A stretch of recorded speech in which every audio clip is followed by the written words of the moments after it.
Pemirsa, modus baru kejahatan terhadap anak lewat media sosial diungkap oleh Bareskrim Polri lewat modus yang dikenal dengan istilah grooming. Pelaku berupaya mendapatkan foto maupun video anak saat melakukan kegiatan yang diperintahkan pelaku. Ani Rahmi akan menjelaskan kepada Anda mengenai apa itu grooming dan bagaimana cara orang tua mencegah modus kejahatan ini terjadi terhadap anak-anak mereka dalam segmen Fact Check berikut ini. Ani, silakan. Poyo dan juga pemirsa, ada 1.300 foto dan video anak tanpa busana yang ditemukan Bareskrim Polri dari pelaku, yaitu TR. Ada 50 anak yang sudah teridentifikasi dan inilah modus kejahatan seksual baru terhadap anak, yaitu grooming.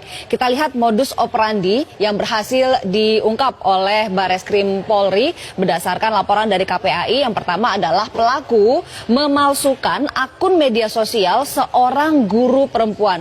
Dalam kasus ini media sosialnya adalah Instagram. Nah, foto guru perempuan diambil, lalu pelaku membuat akun baru dengan mengatasnamakan guru tersebut.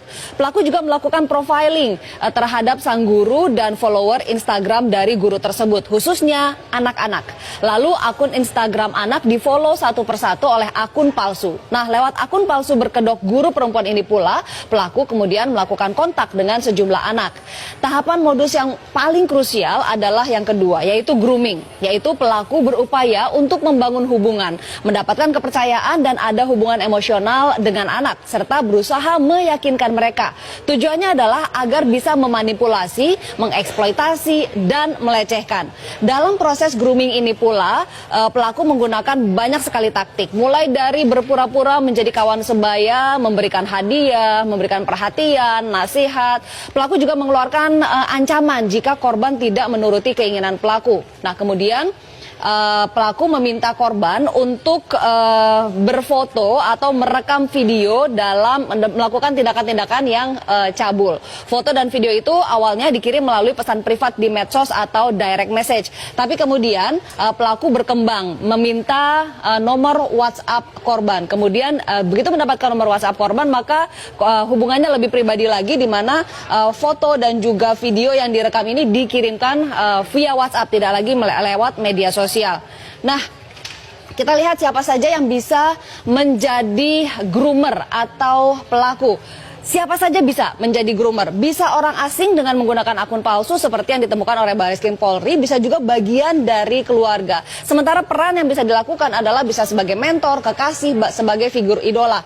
Nah, yang menarik adalah yang diungkap oleh Bareskrim Polri ini, pelaku adalah orang asing dengan menggunakan akun palsu. Siapa dia? Dia adalah seorang narapidana laki-laki di Surabaya, berusia 25 tahun, dan pelaku sendiri divonis 7 tahun 6 bulan penjara karena mencabuli tetangganya yang merupakan anak di bawah umur.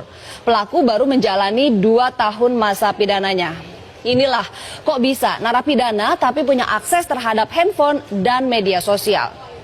Lalu sebetulnya banyak sekali hukum yang mengancam pelaku kejahatan seksual terhadap anak. Sebut saja misalnya Undang-Undang Perlindungan Anak nomor 3 tahun 2014, ada pasal 76E yang menyebutkan larangan untuk membuat anak melakukan perbuatan cabul. Lalu pasal 82 masih undang-undang yang sama yang menjelaskan tentang ancaman pidananya. Ancaman pidananya adalah 5 tahun penjara dan denda 5 miliar rupiah. Ada juga undang-undang pornografi nomor 44 tahun 2008, di mana di sini di pasal 29 ada aturan mengenai larangan memproduksi, memperbanyak, menyebarluaskan konten cabul dan ancaman hukumannya hingga 12 tahun penjara serta denda 6 miliar rupiah. Masih ada lagi, ada Undang-Undang ITE nomor 19 tahun 2016. Di sini disebutkan bahwa ada di pasal 45 ada larangan untuk distribusi dokumen elektronik yang memiliki muatan kesusilaan. Ancamannya 6 tahun penjara dan denda 1 miliar rupiah. Nah, khusus untuk kejahatan seksual terhadap anak, ada Perpu nomor 1 tahun 2016 yang mengatur pemberatan hukuman bagi pelaku. Mulai dari masa pidananya ditambah 1/3, lalu juga ada pengumuman identitas pelaku, jadi biar publik tahu siapa pelaku sebenarnya, dikebiri hingga pemasangan alat pendeteksi elektronis. Kita hitung hukumannya, kalau misalnya semua ini diakumulasi, maka 5 tahun, 12 tahun, 6 tahun, 23 tahun. Kalau ditambah sepertiga lagi 7,6 tahun, total 30,6 tahun pidana penjara. Sementara dendanya jika diakumulasi bisa sampai 12 miliar rupiah. Tapi kan ternyata tidak, karena yang dikenakan hanya satu, yaitu hukuman 15 tahun hingga 20 tahun penjara, atau bisa juga terkena hukuman mati dan dendanya 5 miliar rupiah. Nah, kepada orang tua dan juga orang-orang dewasa di sekitar anak seperti guru, pengasuh, harus selalu memperhatikan anak dan waspada, terutama jika menemukan ciri-ciri yang menjadi indikasi bahwa anak adalah korban dari grooming.